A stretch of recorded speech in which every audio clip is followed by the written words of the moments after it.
परम पूज्य गुरुदेव और वंदनीय माता जी की चरणों में कोटि कोटि प्रणाम। आप सभी को प्रणाम। पुस्तक अद्भुत, आश्चर्यजनक किंतु सत्य में आज हम सभी सुनेंगे खीर में मिला महाप्रसाद का स्वाद। यह कहानी है भास्कर प्रसाद सिन्हा, पूर्व जोन शांति कुंज, हरिद्वार। वह बताते हैं कि जमशेदपुर की कहानी है। सन 1961 ईस्वी में बर्मा माइंस में महायज्ञ का आयोजन किया गया था। निर्धारित तिथि को पूज्य गुरुदेव का आगमन हुआ। उन्हें टाटा कंपनी के भव्य गेस्ट हाउस में ठहराया गया। रात्रि विश्राम से पहले पूज्य गुरुदेव ने वॉचमैन से कहा, मथुरा से एक पंडित जी रात के 1:30-2 बजे आने वाले हैं। लीलापत नाम है उनका। उन्हें मेरे पास ही ठहरा देना। उस वॉचमैन की ड्यूटी बदल गई थी और वह साथी वॉचमैन को लीलापत जी के बारे में बताना भूल गया था। लीलापत जी पहुँचे, बोले, पूज्य गुरुदेव जहाँ है मुझे वहीं ठहराया जाए। वॉचमैन ने कहा, आपकी व्यवस्था कहीं और की गई है, मैं आपको वहीं ले चलता हूँ। पंडित जी को बात पसंद नहीं आई। उन्होंने कहा, सत्यानंद या गायत्री का घर जानते हो, मुझे वहीं ले चलो। लड़का उन्हें मेरे घर ले आया।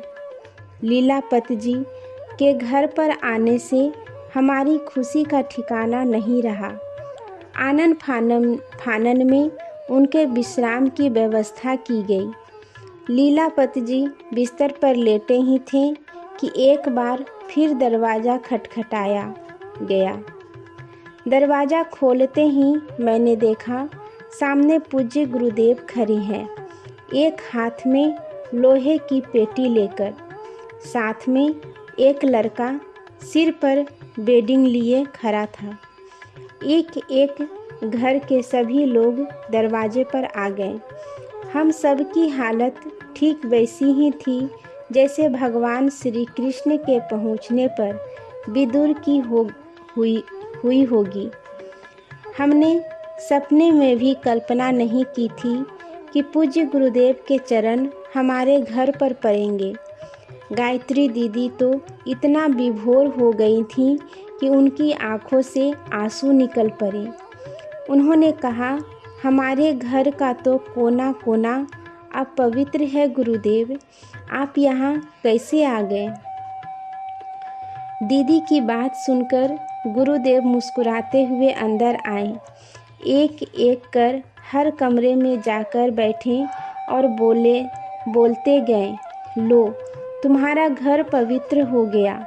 सुबह होते होते श्री रमेश चंद्र शुक्ला तथा श्री हेमानंद जी भी पूरे कुनबे के साथ आ गए। घर पर उत्सव जैसा माहौल बन गया। सबके लिए खीर बनाकर परोसी गई। पहले गुरुदेव ने चखा, फिर शुक्ला जी ने। चखते ही अजीब सा मुंह बनाया। हम शंकित हुए। अचानक दीदी को याद आया कि डालडा के उस डिब्बे में नमक रखा था और उन्होंने अति उत्साह में खीर में चीनी की जगह नमक डाल दिया था। उनके उड़े हुए चेहरे को देखकर गुरुदेव ने पूछा, क्या बात है? दीदी ने अटकते हुए कहा, खीर में नमक। गुरुदेव बोले, बेटी कहाँ है नमक? ठीक तो है, तुम लोग भी चख कर देखो। एक एक कर सबने खीर चखी और आश्चर्य, खीर में माँ जगदम्बा को अर्पित किए गए भोग जैसा अलौकिक स्वाद था। आज के लिए यहीं तक। आप सभी को धन्यवाद। जय गुरुदेव।